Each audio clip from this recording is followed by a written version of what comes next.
And we are back. Welcome to the soapbox, where people who work, volunteer, and care about recovery tell us who they are and what they are most passionate about.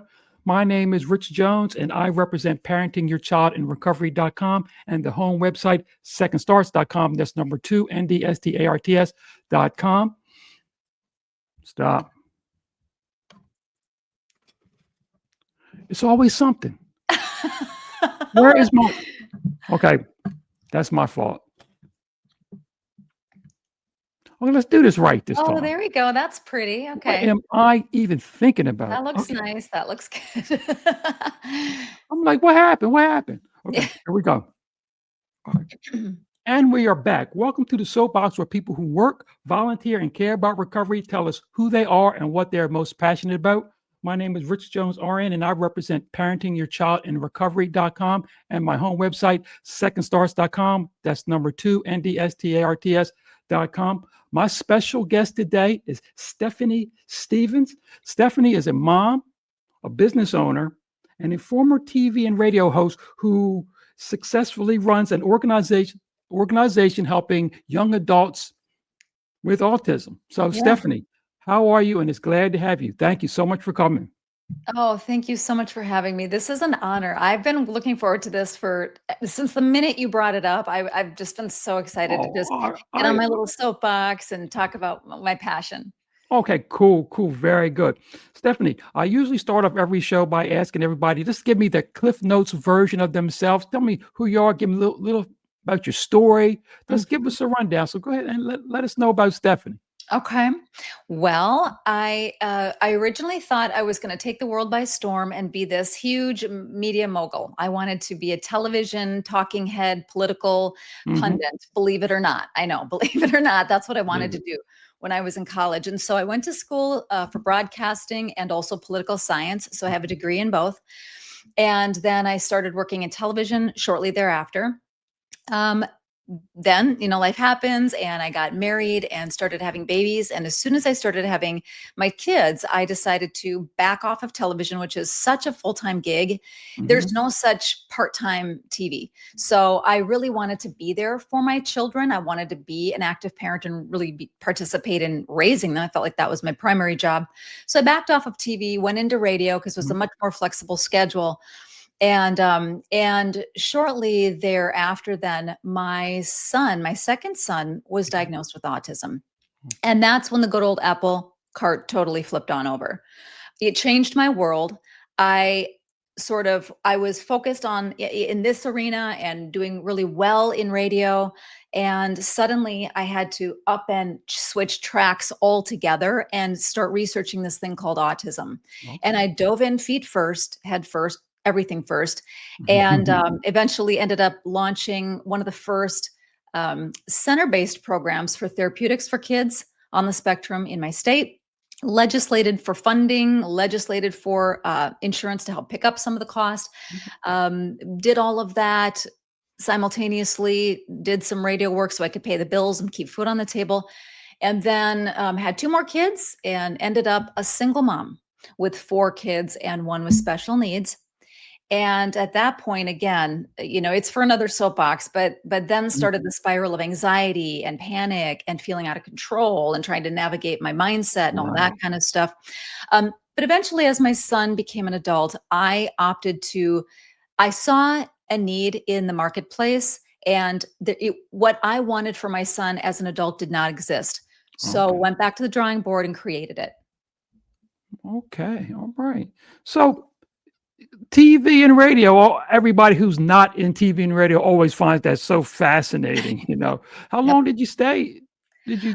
Oh, I was in radio for 25 years. So I Oh, was at a TV station doing news early on when I graduated from college.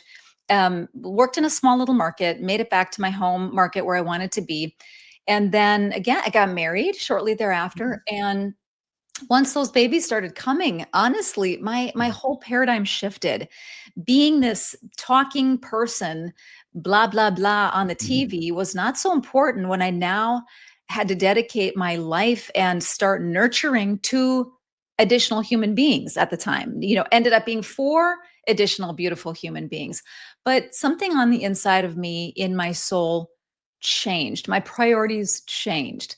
None Okay. of that, the bells and whistles became far less interesting, and me really connecting with the people that I was granted, to Mhm. and commissioned to raise on this planet suddenly took priority. So, but the radio thing. After I pulled out of TV, the radio thing, I did that, which I traveled around the country. I did that for 25 years. I coached talent. I did live Okay. events. I still do production for some stations. So I was able to do that because I would do it when my kids were when my son Ben was in therapy or when my kids were in school. That's when I would cut all my radio spots or go into the studio and work. So I was able to do it and also be a very involved parent. But again, there's a little bit of burning the candle at both ends Okay, I involved can in all tell. that. I Yeah, can as tell. a single parent, especially once I took on navigating being a mom and a dad and a full-time care provider and a full-time financial provider and everything that goes with it. And then also the therapeutics and the trying to move my son to a place that was going to serve him, and allow him to continue to learn over Yeah. life. That was when my world started to kind of crash, personally and in terms of my levels of anxiety and Okay. the spiral that took place there. Oh, okay, cool, very good. Uh, just want to remind everybody in the show notes, I'm going to give you more information about Stephanie, and after you get done here, and I'm sure there's going to be some people who want to connect with her, so we'll have her information about her organizations and things that we're going to talk about shortly. So in the show notes, please uh, feel free to reach out to Stephanie because I'm sure that this content is very much needed. This is a Mm. confusing subject for us who know nothing about it, and still confusing for those who do, I'm sure. So, Yes. um, and also remember, also you'll find on there um, links to information that you can help if you have you're the parent or a mentor of a young adult in trouble, at risk, or in a rehab situation, parenting your child in recovery. Please look at that and see if we can be of any service to you. So, Stephanie, we're going to move right on because this is my favorite part of the show where I get to put you up on the soapbox. I'm going to hit you with some stuff, and I want you to give me your feelings on it. So, Okay. we're going to get some good information out of this. It'd be Okay. fun. First thing I want to talk to me about the misconceptions in autism. Yeah. What are we not seeing? Oh, such a great question. So, we're not seeing that 40% plus of the population who's on the spectrum have average or above average intelligence. So, a lot of Okay. people think that autism is like an intellectual disability. Okay. It's not, it's a neurological difference in how the brain processes things like language, Mm. especially expressive language.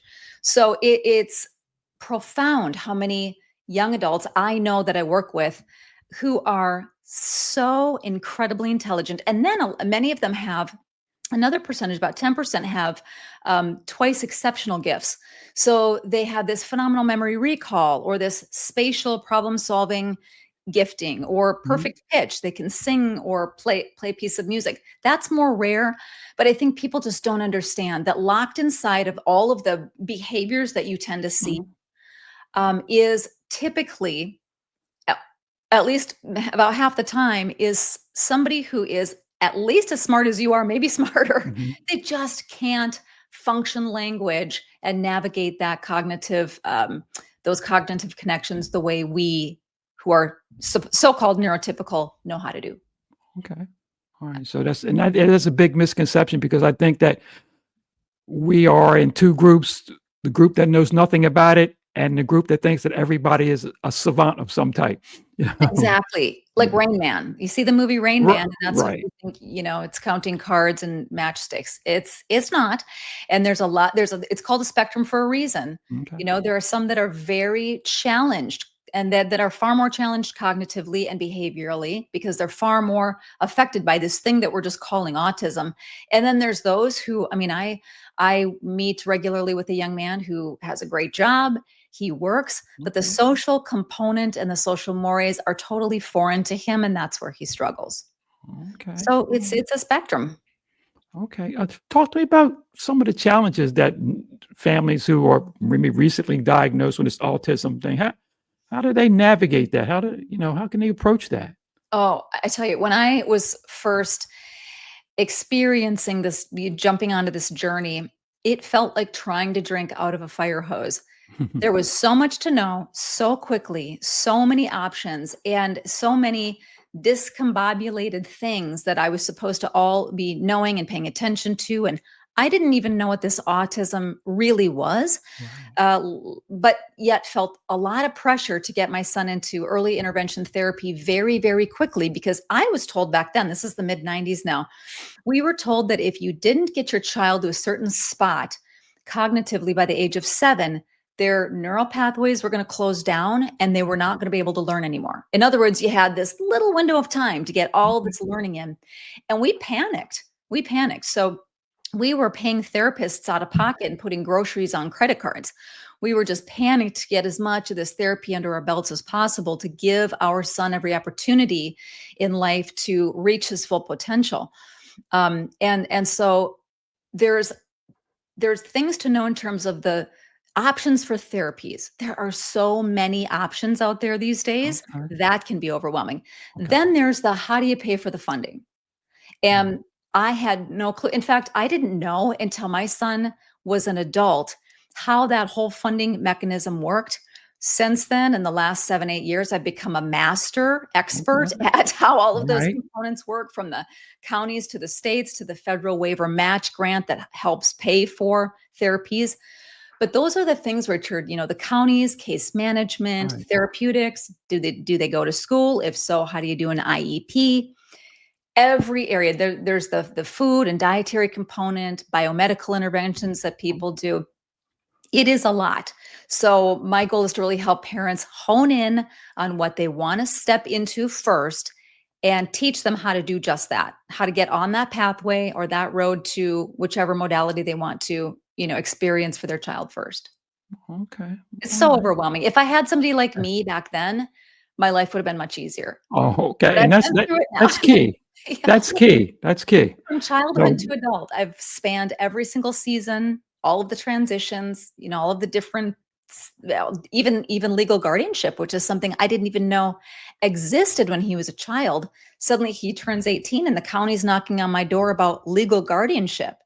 So having to navigate that paperwork and file to be able to continue to parent my own son. right.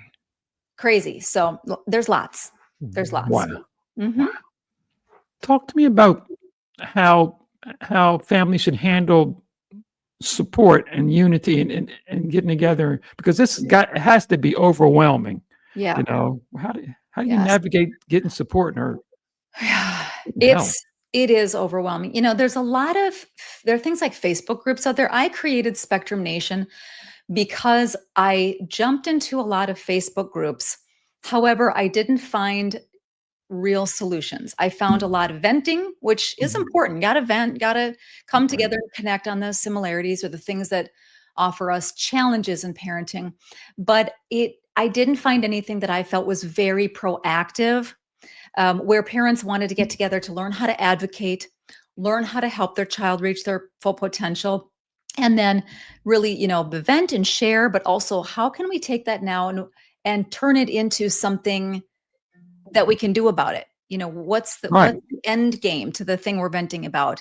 Is there a way to get greater uh, support? Is there a way to get greater learning for our child? That's why I created Spectrum Nation. I do believe it's imperative that parents like us come together. Mhm. We need each other. I can't tell you, Rich, how many creative business owners, people who are starting foundations. I've got a mom who's helping her son write a book series. He's 35, he's Mhm. blind and has autism. There are brilliant parents out there that have a passion and have so many gifts and talents, and they put it all on the back burner to be a full-time care provider. I want to tap into that. I want them to come to the forefront with their gifts and talents, be exceptional, elevate their lives, empower their child, and change the world. We got to Okay. do it together. Parents need to Okay. come together to do it. Okay. Good. Um, Something you mentioned, how parents can maintain their identity throughout this, Yeah, and it's gotta be extremely important because it's easy to get lost in anything, especially something so serious as this. it is. And I see So many parents just drift off into the background because we, by nature, we want the best for our child. Mhm. So we are giving. And remember, Rich, the other thing is when you're a parent with a child, you move through adulthood and you watch all of the other parents say goodbye to their kids. Off to Mhm. college they go, off to a Right. job they go. We don't age out of parenting. I still make 3 meals for my son. Mhm. I do his the laundry. I transport him everywhere he needs to go. He requires 24-hour supervision. I'm Mhm. his care provider. So, I'm not retired in the sense of, I'm sipping Mai Tais on the beach somewhere. If I do that, I'm gonna do it with my son. Right. He's going to be with me. But that's something that I think most people don't understand about parents like us. It is an ongoing job. It is a gift and a blessing to do it, but it requires a very specific mindset, and we can't lose ourselves. Because that will lead to resentment. And if you're Right. going to have an Right. amicable, beautiful relationship with your child and make a real impact, live out your calling in this life. I believe everyone has giftings and callings. Mhm. If we forfeit that at the behest of constantly just being care provider, we haven't served the people that we are supposed to influence, including that child or children with autism. The better we are, the more we can empower them. I believe that. And I want to get parents out of this default mode of just sitting back and okay, well, now we're going here. And I'm doing another IEP meeting. I'm doing another case management meeting. Yeah, that's part of it, but that shouldn't be the paramount reason that you are on this planet. It's Right. one of the most important, but it's not all. It's not the only reason. We gotta get Yes. them motivated to live out their gifts, start their own businesses, start their own foundations, write Okay. their own books, tell their stories. Okay. That's very interesting. Thank you so much for that. Listen, again, I want to remind everybody in the show notes, we're going to give you some information on how you can get in touch with Stephanie and her organizations and all the different things she's doing. It's extremely important again. And also remember that if you have a young adult between 17 and 24 years old and they're heading in the wrong direction, you need a non-clinical addition to that, parentingyourchildinrecovery.com. So, Stephanie, I want to move on now to projects. I want to talk about, we got them in line here. Talk to me first about the school community. You mentioned that before, but tell me more about that so people understand what's available. Sure. So, backing up just a second, I have an organization that provides day support services, Okay. community support based services for young adults with autism and related conditions. Okay. So, not just autism, but we have 4 locations now. Okay. And I've been doing this now for almost 8 years. I think we opened the doors of our first location in October of 2017. Is that right? No, sorry, 2018. Okay. 2018. So we grew very quickly. We provide services for many, many young adults in the area.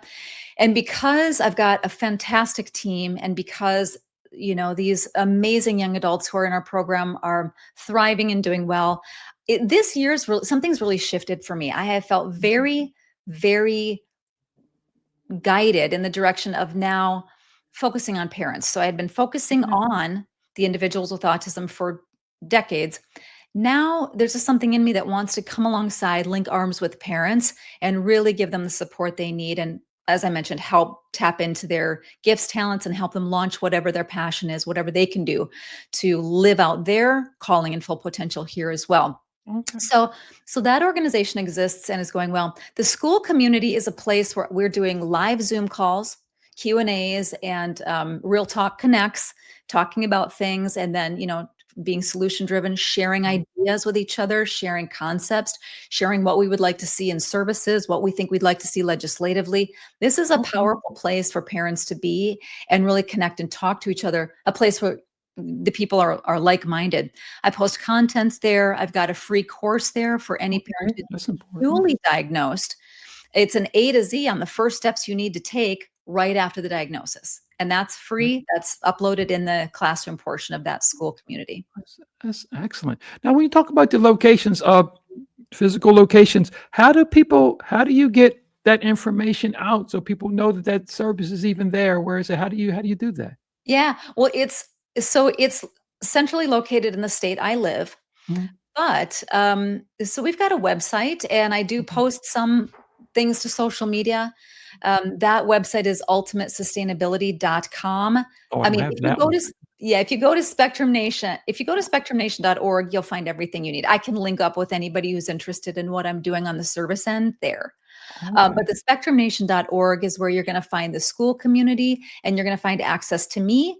And if you want to know, if you're not in the same state I am, and you're in a different state and you want to know how to create something like what I've created here, I am delighted to guide anybody through that process. That's great. Yeah, That's great. where Well, it's man, needed. Rich, 1 in 31 kids these days are being diagnosed with autism. 1 in 31 wow. as of this year. That is profound. That will profoundly affect our community, our demographics, and our long-term future as a society. We really do need support, and parents need to come together to look for support solutions. And I think also, just because this is a soapbox, I'm just going to say a soapbox type thing right There now. you go. Good. We really need to get to the bottom of what's going on. We really need to get to the bottom of why these rates continue to increase. And it is not because of better diagnostics. It's just not. You and Okay. I grew up in school probably around the same time frame. We didn't see many kids in any given school classroom with autism. It didn't exist then because we would have known something was different. We would have seen and understood that there was a Right. difference. It just didn't exist. And there are some things, that have happened in the healthcare community, even in the mid 90s, when the CDC started, doing some interesting things with interesting protocols and schedules.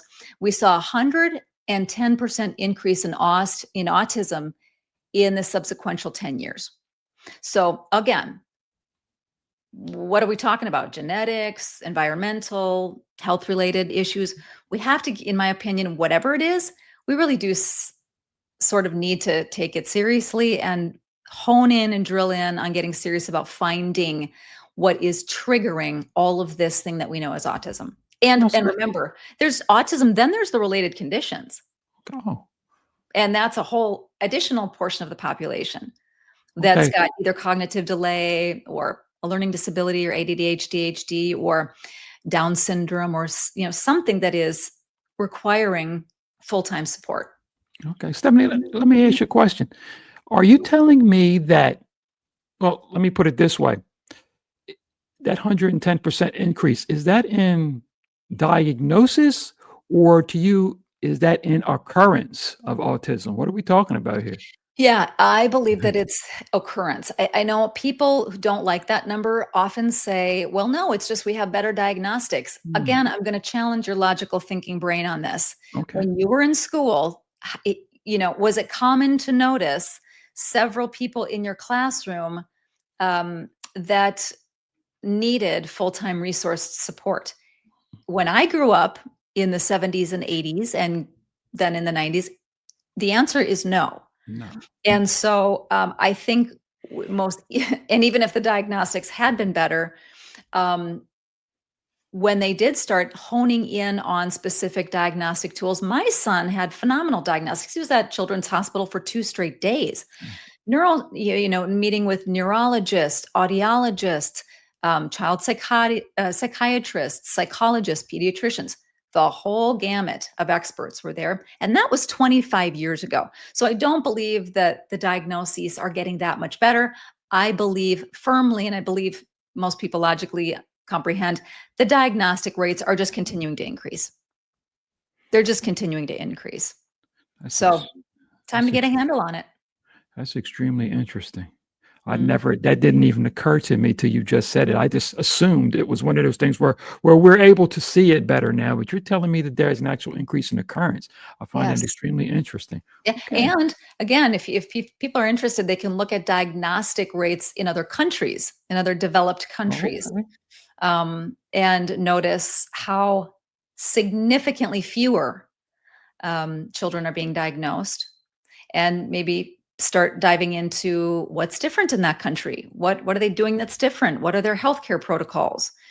What are their diets? What are the quality of the various things that comprises of our health and care?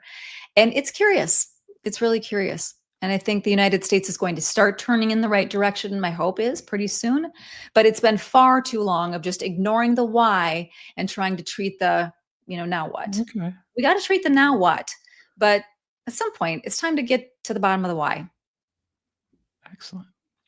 Good information. Thank you. We'll remind everybody that in the show notes, we're going to try to pack this thing with information where you can get in touch with Stephanie, her group, her organization, and learn about this more. I, I am convinced that this is sorely needed. This is my second show recently with someone who deals with autism, and I'm convinced that this is sorely needed because I I'm not the most educated person in the world, but I read this, that, and the other, and I know a little bit. And every time I've talked to either one of you, I've learned so much in a matter of minutes that obviously there's a big deficit in this. So I really appreciate that.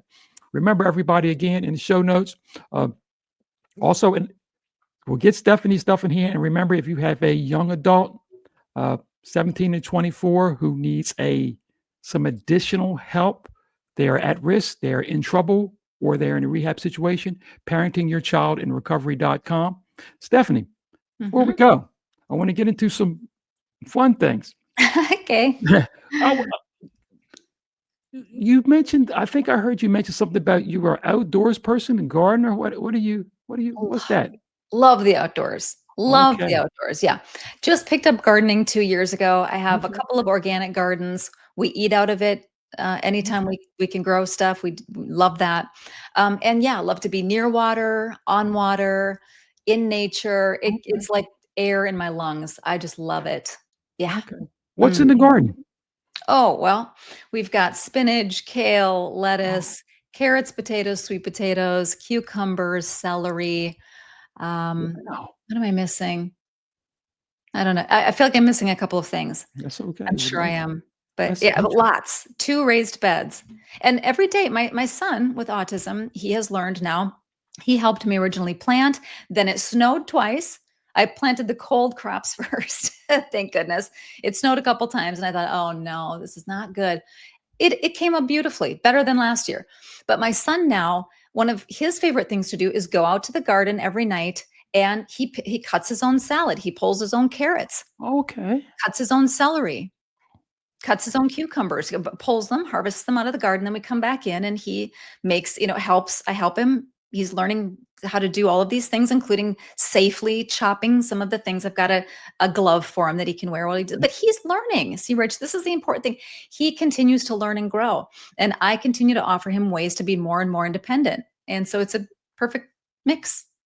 Okay, that is so interesting. So interesting. Thank you so much for this vital information. I can't say enough about it.